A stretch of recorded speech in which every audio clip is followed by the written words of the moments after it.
సర్పంచ్ గ్రామాల్లో పవర్ఫుల్ పదవి. ఈ పదవి దక్కిందంటే చాలు. ఇటు హోదాకు హోదా, గౌరవం. అటు ఆదాయ మార్గాలు. ఇది అంతా గతంలో ఉన్న తతంగం. కానీ ఇప్పుడు సర్పంచ్ పదవి అంటేనే గ్రామంలో భయపడాల్సిన పరిస్థితులు నెలకొంటున్నాయి. సర్పంచ్ల పదవీ కాలం ముగిసి దాదాపుగా సంవత్సర కాలం అవుతున్నా ఇప్పటి వరకు ఎన్నికలు జరగలేదు. ఇందుకు సంబంధించిన ఎన్నికలు త్వరలోనే జరుగుతాయని ప్రచారం జరుగుతున్న నేపథ్యంలో గ్రామాల్లో ఈ ఎన్నికలకు సంబంధించిన చర్చలు పెద్దగా కనిపించడం లేదు. గ్రామ పంచాయతీ ఎన్నికలంటేనే నువ్వా నేనా అన్నట్లుగా పోరు సాగుతుంది. ఈ పోరులో గెలవాలంటే ఓటర్లకు పెద్ద ఎత్తున తాయిలాలు ముట్ట చెప్పాలి. ఇందుకు పెద్ద ఎత్తున ఖర్చులు భరించాల్సి ఉంటుంది. అన్ని అధిగమించి గెలిచిన గ్రామంలో ఎటువంటి సమస్యలు వచ్చినా వాటిని పరిష్కరించాల్సిన బాధ్యత సర్పంచులది.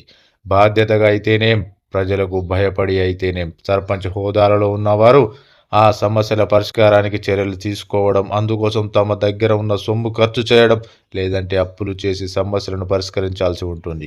చేసిన పనులకు ఒక్కొక్కసారి బిల్లులు వచ్చినా చాలా సందర్భాల్లో బిల్లులు రాకపోవడంతో సర్పంచ్ హోదాలలో ఉన్న వాళ్ళు గత ప్రభుత్వ హయాంలో తీవ్ర ఇబ్బందులకు గురయ్యారు.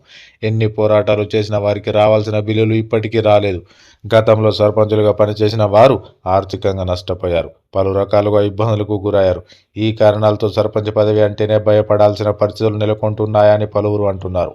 గ్రామ పంచాయతీ ఎన్నికల రిజర్వేషన్లు మారుతాయని ఇప్పటికే ప్రభుత్వం ప్రకటించిన నేపథ్యంలో అప్పటిదాకా అంతో ఇంతో ఆశలో ఉన్నవారు ప్రభుత్వ ప్రకటనతో తమ ఆలోచనలను తాత్కాలికంగా నిలిపివేసుకున్నారు. గత ప్రభుత్వం 2 దఫాల పాటు రిజర్వేషన్లకు కొనసాగేలా తీర్మానం చేసిన నేపథ్యంలో గతంలో ఉన్న రిజర్వేషన్లు మళ్ళీ ఉంటాయని ఆశావాహులు వచ్చే సర్పంచ్ ఎన్నికలలో పోటీ చేసే ఆలోచనలో ఉన్నారు. అక్కడక్కడ సేవా కార్యక్రమాలను నిర్వహించారు. కానీ ప్రభుత్వ నిర్ణయంతో ఇప్పటి నుంచి ఖర్చులు పెట్టడం ఎందుకని భావించి మౌనంగా ఉన్నారు. రిజర్వేషన్లు ఖరారైనా పెద్దగా ఖర్చులు పెట్టకుండా పోటీ చేసే అవకాశాలుంటే చూద్దామనే ధోరణిలో పలువురు ఆశావాహులు ఉన్నట్లు సమాచారం. వచ్చే ఫిబ్రవరి చివరి వారంలో కానీ, మార్చి మొదటి వారంలో కానీ సర్పంచ్ ఎన్నికలకు జరగవచ్చని ఊహాగానాలు వినిపిస్తున్నాయి.